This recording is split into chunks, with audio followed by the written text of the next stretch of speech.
नमस्कार, मैं अभिषेक कुमार आप सभी का स्वागत करता हूं फोकस स्टडी विद अभी में। इंडियन पॉलिटी की पहली क्लास और सबसे पहले 1 जनवरी 2022 ये 2022 का पहला दिन है और मैं आप सभी के लिए बहुत सारी ढेर सारी शुभकामनाएं मैं आप लोगों को देता हूं नववर्ष की।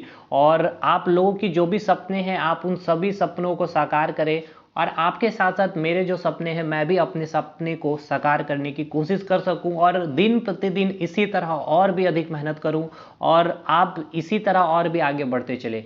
तो बाकी चीज़ें यहाँ पे रोकते हुए अपने हम कंटेंट के ऊपर आते हैं। सबसे पहले आप सोच रहे होंगे कि क्या ये कौन से एग्जामिनेशन के लिए महत्वपूर्ण है ये जो आपने कोर्स को डिज़ाइन किया है। देखिए, सबसे पहले मैं कह दूं, आप अगर एसएससी की तैयारी कर रहे हो, सीजीएल, सीएचएसएल, सीपीओ, एमटीएस या फिर एसएससी जेई, अगर आप रेलवे की तैयारी कर रहे हो, NTPC, group D, JE, ALP technician, उसके लिए, या आप अगर स्टेट में अगर चले जाएं, झारखंड, बिहार, यूपी, अपने स्टेट की सचिवालय की तैयारी कर रहे हो, अपने स्टेट की दरोगा की तैयारी कर रहे हो, या फिर अपने स्टेट पुलिस की तैयारी कर रहे हो, या फिर आप अगर स्टेट पीसीएस की भी तैयारी कर रहे हो, तो ये जो मैंने कोर्स को डिज़ाइन किया है कि आप कितना कम टाइम देकर के आप पूरी फैक्ट और कंसेप्ट को एक जगह आपको मिल सके। तो मैंने पूरी कोशिश की अपने तरफ से। और जो आज मैं एक टॉपिक को ख़त्म करूंगा कि हमारा संविधान कैसे बना है और उस संविधान को बनाने के तहत क्या क्या फैक्ट जो आपके एग्जाम में पूछे जाते हैं, कौन कौन से महत्वपूर्ण कमेटियां थी, हर एक डेट को यहाँ पर मैंने पूरा बखूबी से चीज़ों को रखा है। तो अब एक चीज़ तो क्लियर है कि कोई ऐसा पर्टिकुलर एग्जामिनेशन आपके लिए नहीं होगा कि आपका यहाँ से इंडियन पॉलिटी का सवाल छूटेगा। दूसरी बात, आपको कोई नीड नहीं है पेड कोर्स लेने की अगर आप इस कोर्स को फॉलो करते हो तो। अब मेरा यहाँ पे जो टारगेट होगा, सबसे पहले देखिए, कोई इन्वेस्टमेंट करना चाहते हैं आप अपने इन्वेस्टमेंट करें, पेड कोर्स को ज्वाइन करें, बट मैं यहाँ की गारंटी लेता हूँ कि इस कोर्स को कंप्लीट करने के बाद आपकी पॉलिटी बहुत अच्छी हो जाएगी और बहुत अच्छी सेंस की, मतलब कि आप कम टाइम में बहुत चीज़ें कवर कर लोगे।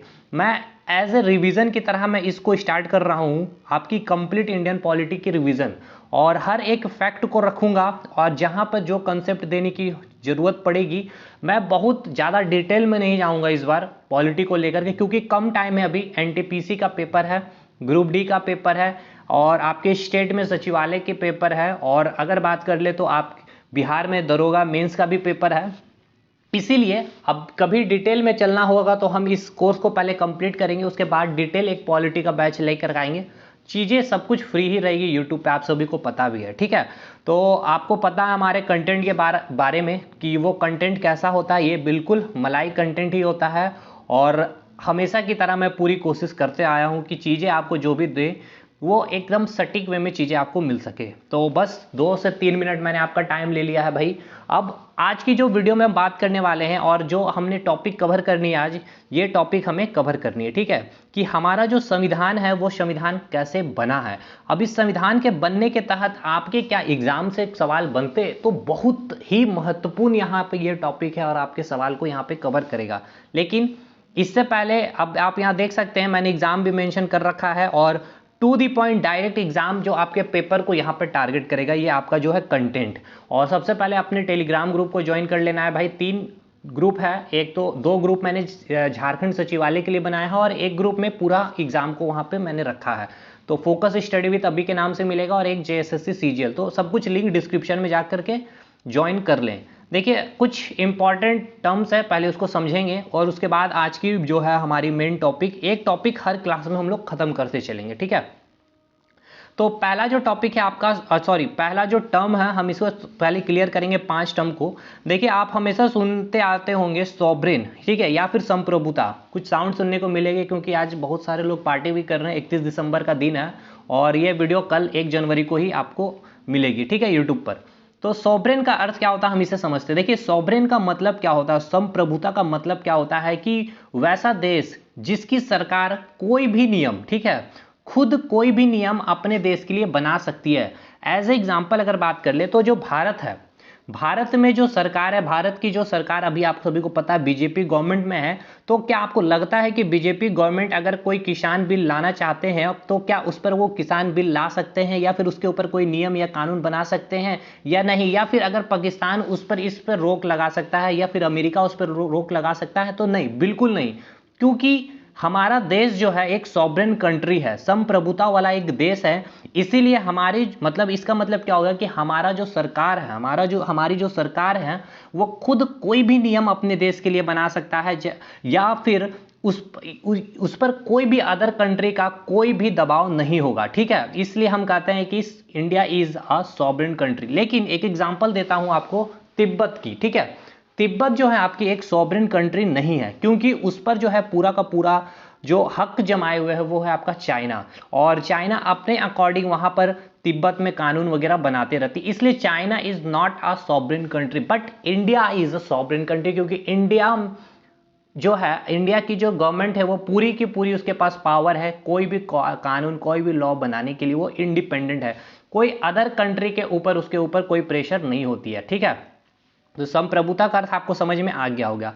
पंथ निरपेक्षवाद यानी कि सेक्युलरिज्म, आप सुनते होंगे बहुत बार डिबेट वगैरह न्यूज में, सेक्युलरिज्म, ठीक है।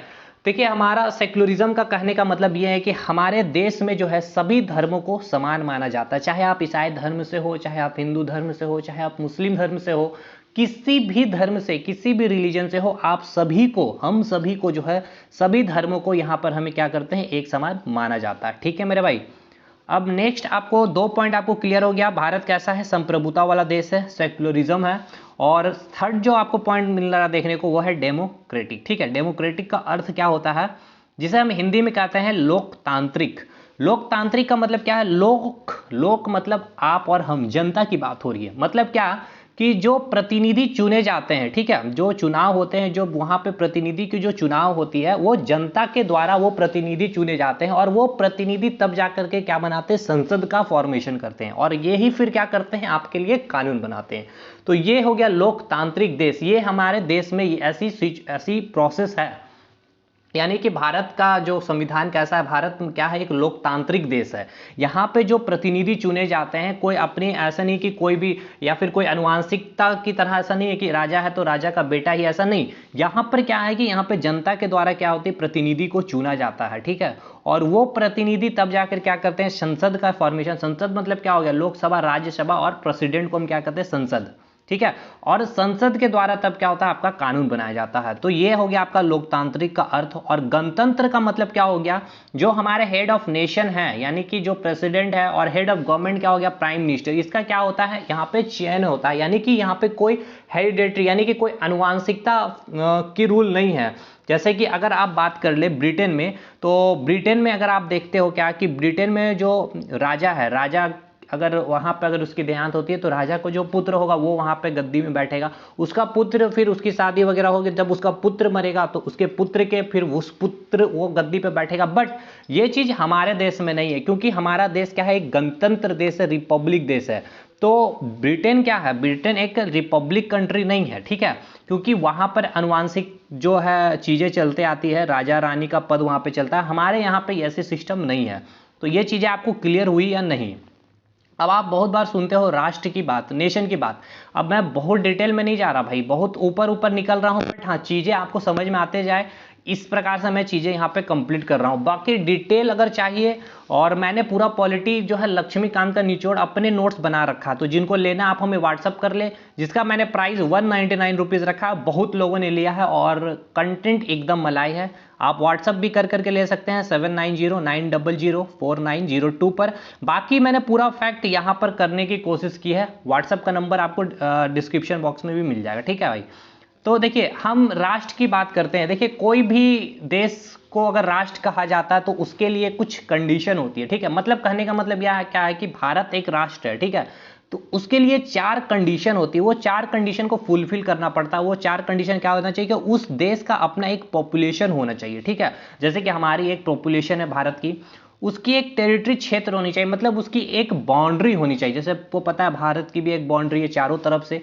उसका एक अपना सरकार होना चाहिए, अपनी एक सरकार, भारत की बिल्कुल अपनी सरकार है। और लास्ट अंतिम जो सबसे इंपॉर्टेंट है वो सॉवरेन कंट्री होना चाहिए। सॉवरेन का अर्थ मैंने आपको बताया कि किसी आपके जो देश के जो सरकार है वो बिल्कुल इंडिपेंडेंट है, कोई भी कानून, कोई भी लॉ बनाने के लिए कोई भी अदर कंट्री का उस पर दबाव नहीं होना चाहिए, ठीक है, या फिर हमारे ऊपर कोई भी दबाव नहीं। उसी प्रकार अभी आपको एग्जांपल दिया तिब्बत का, तो तिब्बत क्या नेशन है, तिब्बत की पॉपुलेशन तो है, टेरिटरी क्षेत्र, उसकी एक बाउंड्री तो है, वहां पर एक सरकार भी है, बट वो सॉवरेन नहीं है, क्योंकि इस पर पूरा का पूरा कंट्रोल तिब्बत पे किसका है? चाइना का। इसलिए China is not a nation but India एक राष्ट्र है। ये चारों कंडीशन को फुलफिल करता है। तो जो भी अगर जैसे अमेरिका की बात करें तो वो भी एक राष्ट्र है, नेशन है, क्योंकि वो चारों कंडीशन को फॉलो कर रहा होता है। सॉवरेन कंट्री है वो भी, वहां पर भी किसी का दबाव नहीं होता। अमेरिका की जो सरकार है वो इंडिपेंडेंट होती है कोई भी कानून लो अपने कंट्री के लिए, अपने कंट्री में बनाने के लिए। ठीक है भाई, ये चीजें क्लियर है। अब हम बातें करेंगे बिल्कुल टू दी पॉइंट, अपने जो आज टॉपिक को हमें कवर करना है संविधान को। और अब देखिए जो है आपके पॉइंट जो है एग्जामिनेशन में बनेंगे यहाँ से। तो आई होप 10 मिनट का जो था यहाँ पे थोड़ा सा चीज़ें यहाँ पे समझनी जरूरी होती है, क्योंकि ये जब टर्म आते हैं किताबों में तो हमें समझ में नहीं आती है। और मैं बहुत डिटेल में तो नहीं गया, बहुत ऊपर से मैं चीज़ों को निकाला हूँ, ताकि मैं पहले ही कहा कि ये जो कोर्स डिज़ाइन क्या है आपके एग्जामिनेशन के लिए, कि बहुत नॉलेज नहीं लेकिन हाँ कम नॉलेज में हम हर क्वेश्चन को सॉल्व आउट कर सकें। सबसे पहले देखिए बात यह है कि संविधान सभा की मांग की जा रही थी।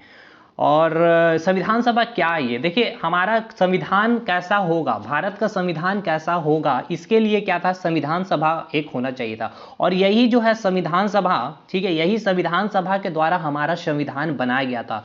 तो सबसे पहले यहाँ जो सवाल आपका पूछा जाता है, पहला पॉइंट जैसे आप देख रहे होंगे कि हमारे संविधान का जो निर्माण हुआ है किसके द्वारा हुआ है, तो संविधान सभा के द्वारा हुआ है। ठीक है, संविधान का जो भी निर्माण हुआ, आप जो भी संविधान में देखते हो, जो आर्टिकल्स देखते हो, जो पार्ट्स, जो भाग देखते हो, जो अनुसूचियां देखते हो, तो ये जो निर्माण हुई है, आपको जो निर्माण की गई थी संविधान सभा के द्वारा। संविधान सभा में कई सारे सदस्य थे, तो उसके बारे में बात करेंगे। तो सबसे पहला सवाल जो बनता है कि किस पार्टी ने संविधान की मांग की थी। ठीक है, तो आपका जो है स्वराज पार्टी जो था, सबसे पहले अगर पार्टी का नाम पूछा जाए, देखिए यहां मैंने मेंशन कर रखा, अगर पार्टी का नाम पूछा जाए तो स्वराज पार्टी ने 1924 में संविधान की मांग की थी, बट वो अंग्रेज के द्वारा वो एक्सेप्ट नहीं किया गया था। ठीक है, उसी प्रकार अगर कोई व्यक्तिगत पर्सन का नाम पूछा जाए तो एमएन रॉय 1934 में व्यक्तिगत रूप से संविधान की मांग की थी, बट इसे भी एक्सेप्ट नहीं किया गया था। इन्होंने भी अंग्रेज के सामने रखा था कि भारत का अपना एक संविधान होना चाहिए, उसने पूरी रूपरेखा संविधान की रखी थी, बट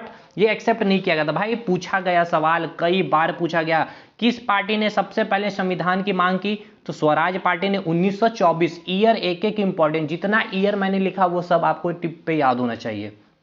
व्यक्तिगत अगर ऑप्शन में रहेगा, किसी पर्सन का नाम चार रहेंगे, तो सबसे पहले मांग किसने की थी संविधान की मांग किसने की थी संविधान की, तो एमएन रॉय ने। ठीक है, एमएन रॉय ने कब की थी, 1934 में। स्वराज पार्टी ने 1924 में संविधान की मांग की थी, बट ये एक्सेप्ट नहीं किया गया था।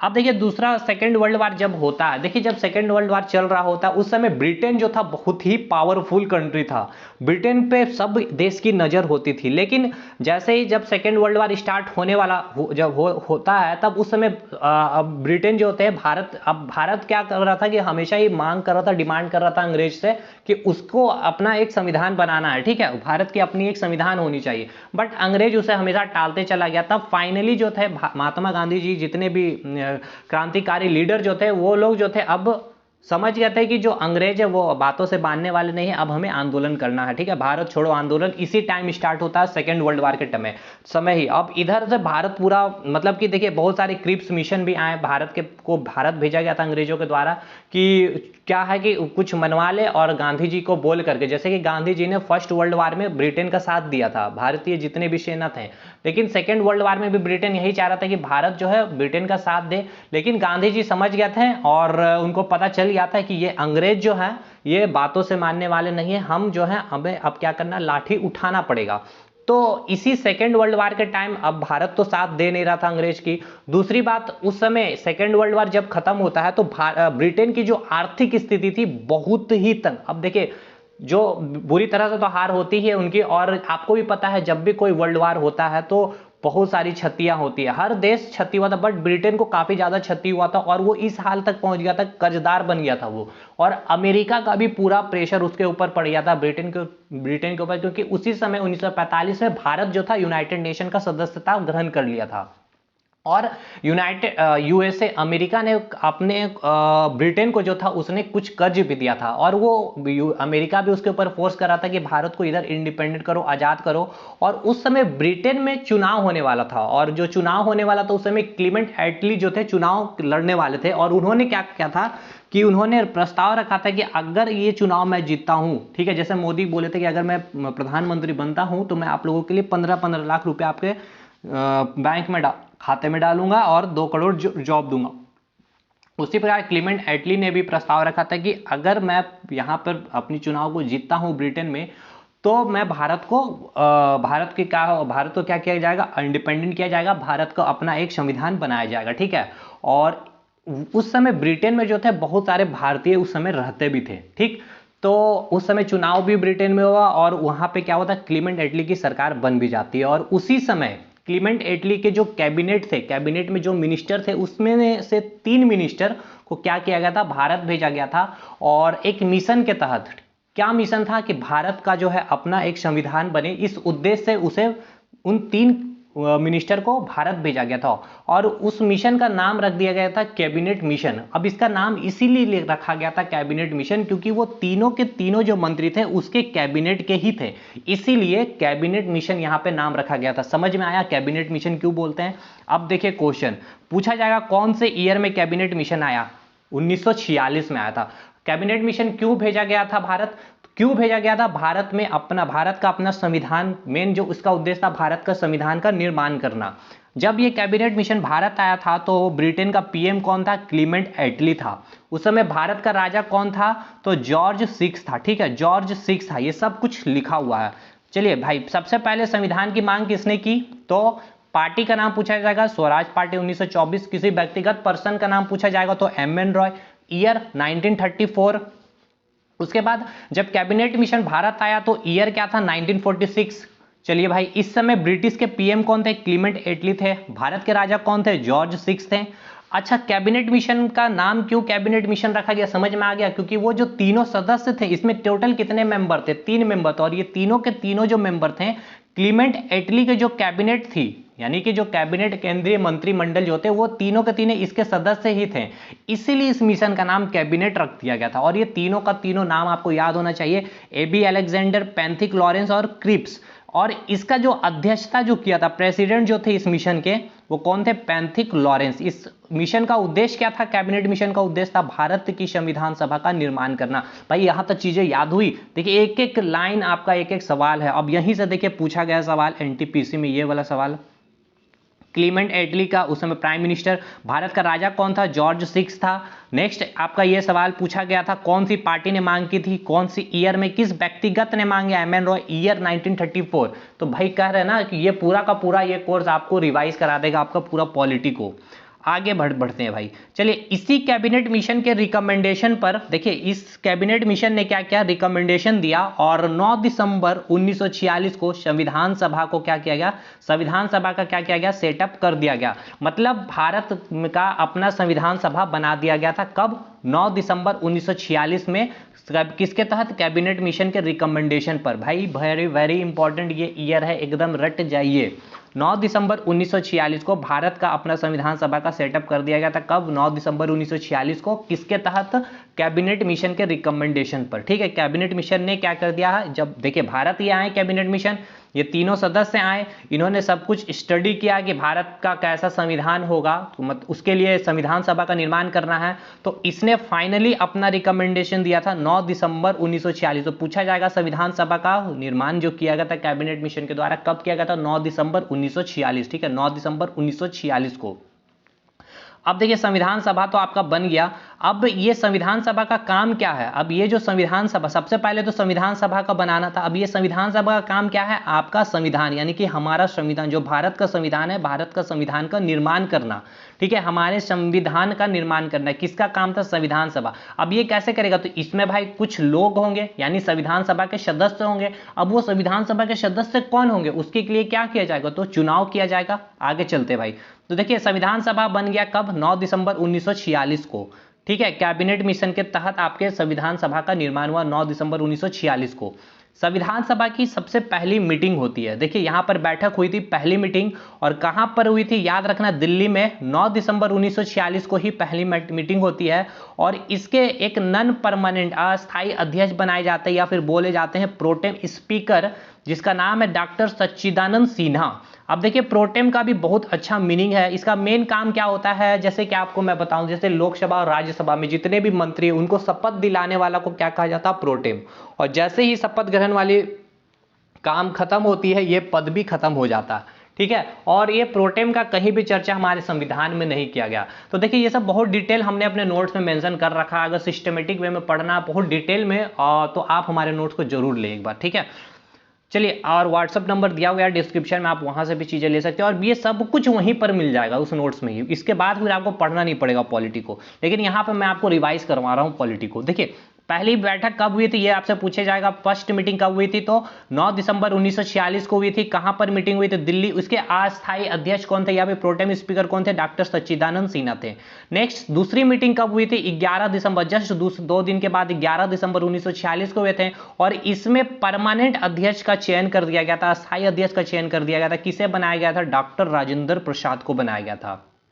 अब देखिए संविधान सभा का फॉर्मेशन तो कर दिया गया था कब, 9 दिसंबर 1946 को। किसने किया था, कैबिनेट मिशन के रिकमेंडेशन पर। अब इसके में सदस्य होंगे, जो सदस्य का कैसे चुनाव होगा, वो सब कुछ का ढांचा यहाँ पे आपके सवाल पूछते हैं क्या क्या, कि संविधान सभा के सदस्यों के चयन के लिए क्या किया गया, चुनाव किया गया। अब ये चुनाव कैसा था, डायरेक्ट या फिर इनडायरेक्ट, तो आपको याद रखना है इनडायरेक्ट, यानी कि अप्रत्यक्ष जनता के द्वारा यहाँ पर चुनाव किया गया था।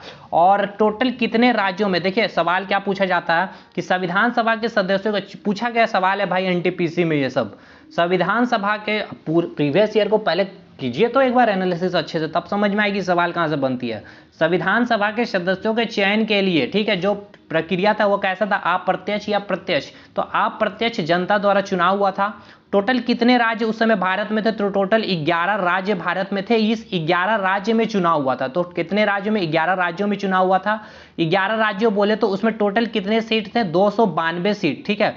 292 सीट प्लस 4 चीफ कमिश्नरी क्षेत्र थे। चीफ कमिश्नरी क्षेत्र कह ले तो दिल्ली, अजमेर, बुर्ग यानी कि कर्नाटक जिसको अभी हम बोलते हैं, और बलूचिस्तान जो अभी पाकिस्तान में, ये 4 कमिश्नरी, ये देखिए 292 सदस्य, 292 सीट, और ये 4 सीट पर जो 4 कमिश्नरी, चीफ कमिश्नरी जो क्षेत्र था, दिल्ली वाला क्षेत्र, अजमेर वाला क्षेत्र, कर्नाटक वाला क्षेत्र और बलूचिस्तान, ये टोटल 296 सीट पर क्या हुआ, आपका चुनाव हुआ था। और भी सुन लीजिए, यहाँ पे आपसे पूछा जाता है कितने देशी रियासत थे। देशी रियासत मतलब यहाँ पर राजा थे, और डायरेक्ट ये राजा को क्या किया जाता था, मनोनीत किया जाता था, इनका चुनाव नहीं हुआ था, ठीक है।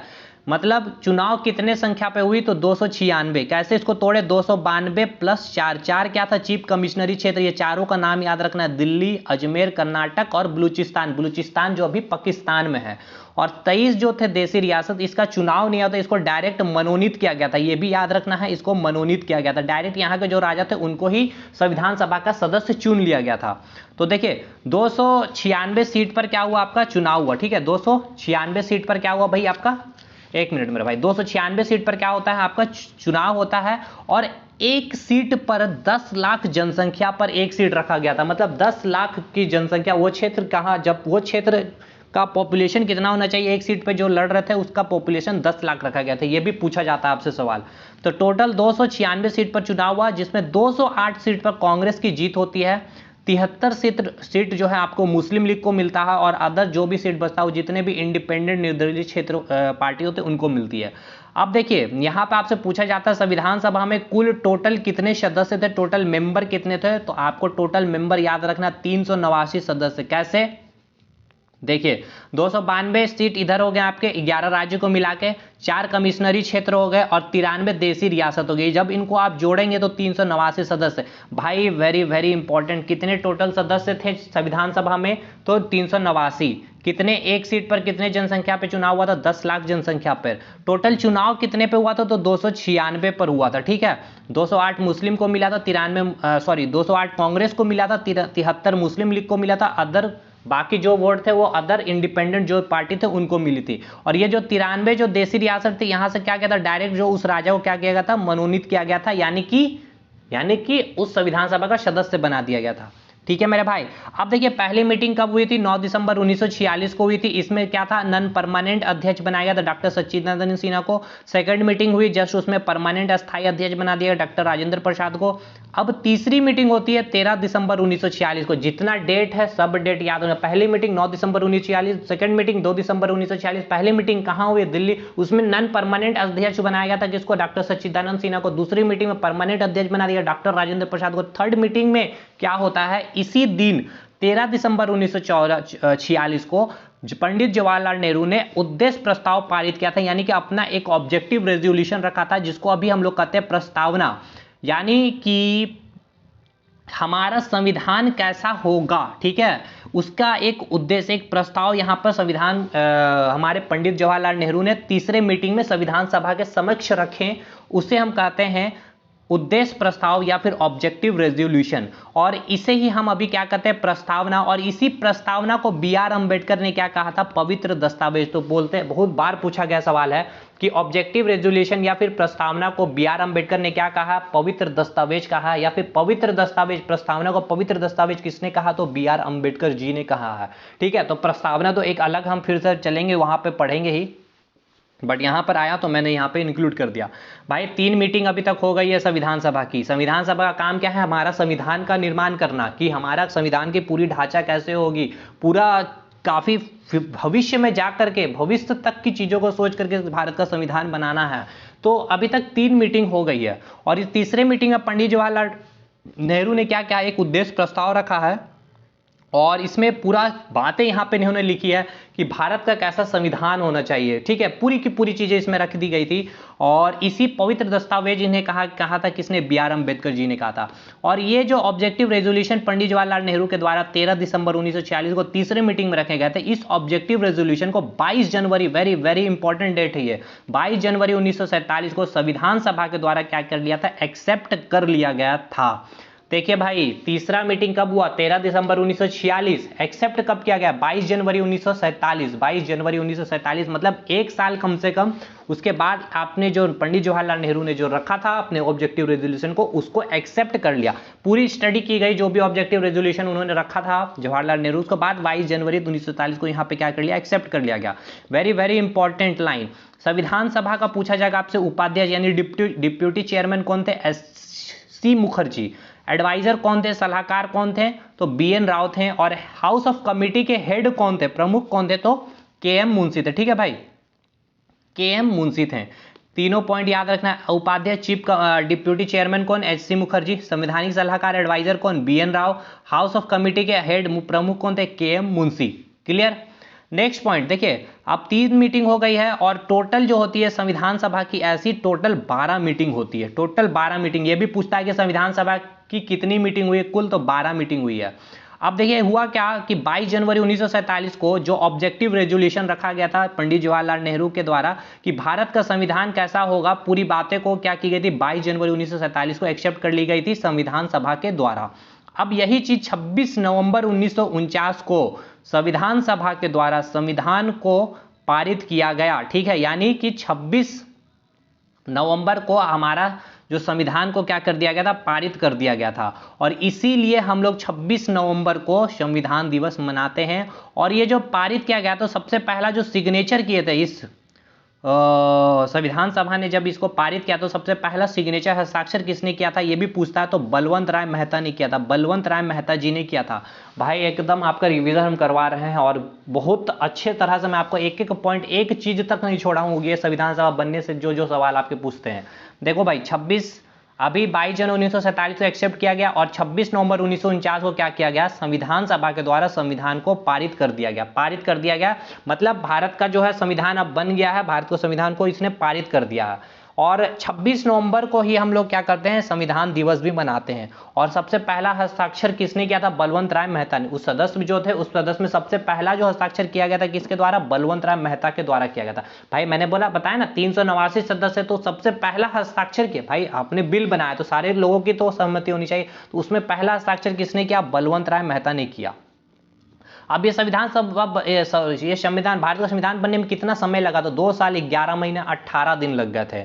26 नवंबर 1949 को कुल जो पारित किया गया, लागू किया, मतलब कि जो संविधान को पारित किया गया था, इसी दिन 26 नवंबर को टोटल 15 आर्टिकल को क्या कर दिया गया था, लागू कर दिया गया था। जैसे कि आपके मौलिक अधिकार हो गए, सिटीजनशिप या नागरिकता को लेकर के कुछ कुछ आर्टिकल्स को 26 नवंबर 1949 को टोटल 15 आर्टिकल, पूछते हैं कितने नंबर ऑफ आर्टिकल्स को 26 नवंबर को लागू किया गया था, तो टोटल 15 आर्टिकल को लागू कर दिया गया था। इसीलिए लागू कर दिया गया था क्योंकि देखिए कई सारे पाकिस्तान चले गए थे, उनको पाकिस्तान में अगर अच्छा नहीं रहा तो वो फिर भारत में आ जाते, ठीक है ना, अगर इन सारी चीज को अगर ये 15 आर्टिकल्स को लागू नहीं करते, तो यही कारण था। मतलब समझ सकते कितने मतलब कि हाई, मतलब बोल सकते हैं अपर स्टैंडर्ड में, मतलब थिंकिंग ऑफ लेवल आप सोच सकते हैं जो हमारे संविधान के निर्माण करता है, वो लोग कितने दूर तक चीजें सोच करके बनाई है। इसीलिए आज भी हमारे संविधान जो होता है सबसे बेस्ट संविधान है पूरे विश्व में, ठीक है भाई। और फाइनली अगले साल यानी 26 जनवरी 1950 को हमारे पूरे संविधान को क्या कर दिया गया, पूरे भारतवर्ष में उसे लागू कर दिया जाता है। तो भाई फैक्ट आपको पूरा याद रखना है, फर्स्ट मीटिंग, सेकंड मीटिंग 9 दिसंबर 1946, 11 दिसंबर 13 दिसंबर, और ऑब्जेक्टिव रेजोल्यूशन पास किया गया जवाहरलाल नेहरू के द्वारा। कब एक्सेप्ट किया गया, 22 जनवरी 1947 को। लागू कब कर दिया गया, आपको याद होना चाहिए 26 नवंबर 1949 को। टोटल कितने आर्टिकल इसी दिन लागू किए गए, 15 आर्टिकल्स। और इसके उपाध्यक्ष कौन थे, एच.सी. मुखर्जी। सलाहकार कौन है, बी.एन. राव। कमेटी के मुख्य प्रमुख कौन है, तो के.एम. मुंशी है। भाई आगे बढ़ेंगे अब हम लोग। 26 जनवरी 1950 को पूरे संविधान को क्या कर दिया, लागू कर दिया गया भारतवर्ष में। भारत का जो संविधान है सबसे ज्यादा, भारत का जो संविधान जो बना है उसमें सबसे ज्यादा इफेक्ट किस एक्ट का पड़ा, तो 1935 एक्ट का पड़ा। पूरा का पूरा एक्ट जब हम लोग देखेंगे तो इसमें बहुत सवाल पूछा जाता है 1935 के एक्ट से। तो खैर उसको एक जगह हम लोग पूरा एक्ट कर लेंगे, ठीक है, ताकि चीजें आपको दिक्कतें नहीं हो और आपको सब कुछ सिस्टमेटिक वे में मिल जाए। तो पूछा जाएगा, सब 70% आप लिख सकते हो यहाँ पे, 70% इस एक्ट से सारी चीजें ली गई है भारत के संविधान में। तो सबसे ज्यादा प्रभाव किस एक्ट का पड़ा, पूछता है आपसे बहुत बार। अभी लेटेस्ट एलपी में भी पूछा है ये क्वेश्चन, ग्रुप डी में भी पूछा है, और इस बार एनटीपीसी सीबीटी 1 में भी पूछा है। तो भारतीय संविधान में सबसे ज्यादा प्रभाव किसका है, तो 1935 एक्ट का पड़ा। संविधान सभा की कुल कितनी बैठक हुई, मैंने बताया आपको 12 बैठक हुई, और अंतिम बैठक जो हुई थी, लास्ट मीटिंग कब हुई थी, 24 जनवरी 1950 को हुई। और इसी दिन भारत के प्रथम राष्ट्रपति डॉक्टर राजेंद्र प्रसाद को भी बना दिया, चयन कर दिया गया था, ठीक है। याद रखना है भाई, भारत के प्रथम राष्ट्रपति डॉक्टर राजेंद्र प्रसाद को बनाया गया था कब, 24 जनवरी 1950 को। और ये संविधान सभा की अंतिम 12वीं बैठक थी। तो पूछता है कि संविधान सभा की टोटल कितनी बैठक हुई, 12 बैठक हुई। अंतिम बैठक कब हुई थी, 24 जनवरी 1950 को, और इसी दिन भारत के प्रथम राष्ट्रपति डॉक्टर राजेंद्र प्रसाद को बनाया गया। पूछते हैं यहां से कि संविधान सभा में टोटल सदस्य कितने थे, 389, और इसमें टोटल महिलाओं की संख्या कितनी थी, तो 15 थी, ठीक है। भारत पाकिस्तान का जब विभाजन हुआ, यानी कि विभाजन हो जाने के बाद कई ऐसे सारे सदस्य थे, 389 सदस्य जो थे संविधान सभा, कई सारे सदस्य क्या हुए, पाकिस्तान चले गए।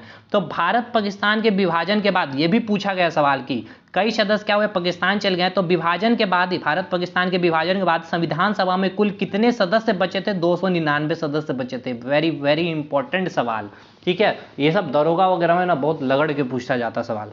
नेक्स्ट, जब संविधान बना था उस समय आर्टिकल कितने थे, 395 आर्टिकल थे, 22 भाग थे और 8 अनुसूची थे, ठीक। लेकिन और अभी वर्तमान में कितने आर्टिकल्स है, 395 आर्टिकल है, 22 पार्ट हैं और 12 शेड्यूल है। मतलब 4 केवल आपका अनुसूची बढ़ गए हैं। लेकिन देखिए आरपीएफ में, आपका ग्रुप डी में और एनटीपीसी में 2000 जो वो पिछला एनटीपीसी में आपसे पूछा कैसा था सवाल कि क्रमानुसार या फिर नंबर में पूछा गया था सवाल कि कितने नंबर में आपका आर्टिकल्स है। तो 468 आर्टिकल होगा। अब ये 468 आर्टिकल समझ में आ रहा भाई कैसे, न्यूमेरिकल वैल्यू, जैसे कि आर्टिकल आप लिखते होंगे 36 का 1, तो ये देखिए 36 एक 37 हो गया। इसी प्रकार टोटल आर्टिकल कितना है, क्रमानुसार, सीक्वेंस वाइज या फिर न्यूमेरिकल वैल्यू। वेरी बहुत अच्छा वर्ड यूज किए थे उन्होंने, न्यूमेरिकल वैल्यू कितना है, तो 468 आर्टिकल होगा, 25 पार्ट है, 25 भाग है, 12 शेड्यूल है। देखिए 25 कैसा होगा, टोटल 22 तो है। अब देखिए आपने एक बार देखा होगा 4 का ए, तो ये कितना हो गया, 23 हो गया। आर्टिकल 4 का ए में क्या है, फंडामेंटल ड्यूटी, मौलिक कर्तव्य को जोड़ा गया था 42nd कॉन्स्टिट्यूशनल अमेंडमेंट 1976 के तहत। फिर आपने देखा है पार्ट 9 का ए, तो ये क्या हो गया 22, ये हो गया 23, ये हो गया 24, ये तो है ना 4, ये 9 है। उसके बाद ये भी तो एक ए, इसका पार्ट ही तो आ गया। अगर न्यूमेरिकल वैल्यू से अगर देखा जाए तो ये कितना हो गया 23, ये 24। इसी प्रकार जो अगर क्रमानुसार या सीक्वेंस वाइज या फिर न्यूमेरिकल वैल्यू पूछा जाए तो आर्टिकल कितना है, 468 आर्टिकल है, 25 पार्ट है, समझ रहे हैं। 4 का ए, या फिर 36 आर्टिकल का 1, तो इस प्रकार से ये 36 एक जोड़ेंगे इसको कितना जगह 37, तो इस प्रकार से जोड़ा जाएगा जब न्यूमेरिकल वैल्यू से, तो टोटल आर्टिकल 468 होंगे, भाग 25 होंगे और अनुसूची 12 का 12 ही रहेगा। ये क्लियर है। तो देखिए वर्तमान में और मूल में सब कुछ सिमिलर है, 395 आर्टिकल 22 पार्ट, बट अनुसूची चेंज आपको देखने को मिलेगा। और क्रमानुसार जब भी पूछा जाएगा या न्यूमेरिकल वैल्यू पूछा जाएगा तो 468 आर्टिकल 25 पार्ट और 12 शेड्यूल। अब देखिए जब संविधान जो हमारा बनाया गया था उसमें कई सारे कमेटी का फॉर्मेशन किया गया, तो 5 कमेटी आपको याद रखना है। पहला कमेटी है ड्राफ्टिंग कमेटी, जो प्रारूप समिति के नाम से जानते हैं या फिर मसौदा समिति भी कई बार एग्जाम में पूछा गया है।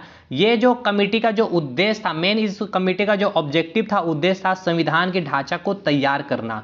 इसमें पूछा जाता है सदस्य टोटल कितने सदस्य थे, तो 7 सदस्य थे। इस कमेटी के अध्यक्ष कौन थे, तो BR अम्बेडकर जी जो थे इसके अध्यक्ष थे। 7 अध्यक्ष का नाम आपको याद रखना है, N गोपाल स्वामी अयंगर, कृष्णा स्वामी अय्यर, KM मुंशी, M सादुल्ला, एकमात्र मुस्लिम लीग के सदस्य। देखिए बहुत अच्छा सवाल है आपका। देखिए कैसे पूछा जाता है कि ड्राफ्टिंग कमेटी के उस सदस्य का नाम बताएं जो एक मुस्लिम लीग के सदस्य जो थे इसके सदस्य बने थे, तो उसका नाम क्या था, M सादुल्ला जी। ठीक है। और बहुत अच्छा सवाल, छठा जो मेंबर थे और 7वां जो मेंबर थे BL मित्र और DP खेतान। देखिए BL मित्र का क्या हुआ था समय, इसमें क्या हुआ था, N माधव राव बने थे। इसमें कैसे पूछा जाएगा कि इसमें क्या हुआ था कि BL मित्र जो थे इन्होंने अपना पद छोड़ दिया था। अब इसने छोड़ दिया था तो इसके जगह किसको जोड़ा गया था, इसके सदस्य बनाया गया था N माधव राव को। तो पूछा जाएगा BL मित्र के जगह कौन सदस्य बने थे ड्राफ्टिंग कमेटी में, तो N माधव राव। DP खेतान का क्या हुआ था, देखिए इनका जो होता है DP खेतान की इस समय मृत्यु हो जाती है। ठीक है। तो इनके जगह किनको बनाया जाता है इनका सदस्य, TT कृष्णाचारी। तो बहुत अच्छा सवाल, ये सब PCS रेंज का सवाल पूछ लेते हैं बहुत बार। BL मित्र के जगह कौन बने थे सदस्य, N माधव राव। DP खेतान की मृत्यु के बाद किससे बनाया गया, तो TT कृष्णाचारी। टोटल कितने सदस्य ड्राफ्टिंग कमेटी के 7 है। इसके अध्यक्ष कौन है, BR अम्बेडकर। एकमात्र वैसा अध्यक्ष जो मुस्लिम लीग का सदस्य था, तो M सादुल्ला जी। ठीक है, M सादुल्ला। इसका उद्देश्य क्या था, संविधान का ढांचा को तैयार करना।